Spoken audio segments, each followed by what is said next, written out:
l'instant va lâcher les concurrents. On a un bon départ à la corde de Cathedrals Gwen, le numéro 1, mais on est parti encore plus fort à son extérieur avec Fazette et Scott Martini et également le rival qui saute tout de suite dans leur dos alors qu'on a une faute à l'arrière-garde du numéro 9 Valleaf.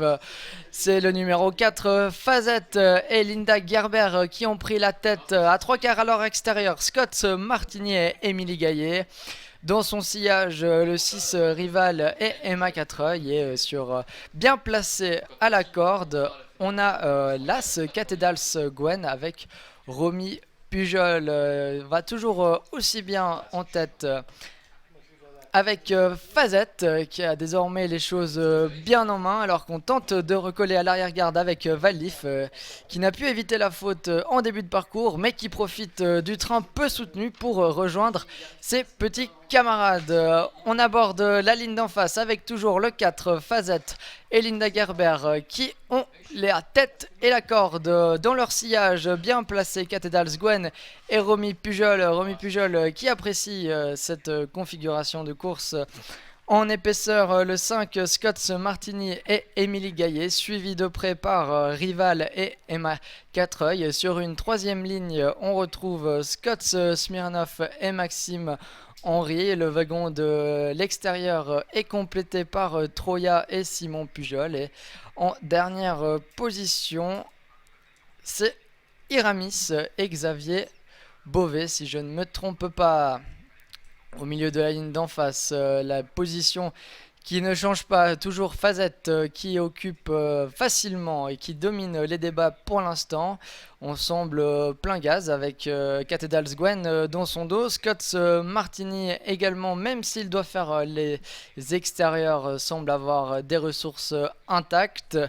Rival et Emma Quatreuil les suivent de près, tout comme Scott Smirnoff et Maxime Henry, alors qu'à l'instant on semble céder quelque peu avec Troya qui s'est imposé ici la dernière fois, mais Troya qui se ressaisit et qui maintenant va tenter de passer à l'attaque en troisième épaisseur avec Simon Pujol. On ferme toujours la marche avec Iramis et Valleaf, alors qu'on a au milieu du paquet Route et Fanny Savary. Toujours la tête et la corde pour Fazette à son extérieur. Scott Martini, pardon, alors qu'on se rapproche avec Troya qui est maintenant sur la ligne de tête. On a profité pour sauter dans son sillage avec Scott Smirnoff. Est-ce que Fazette va pouvoir aller jusqu'au bout de son pensum?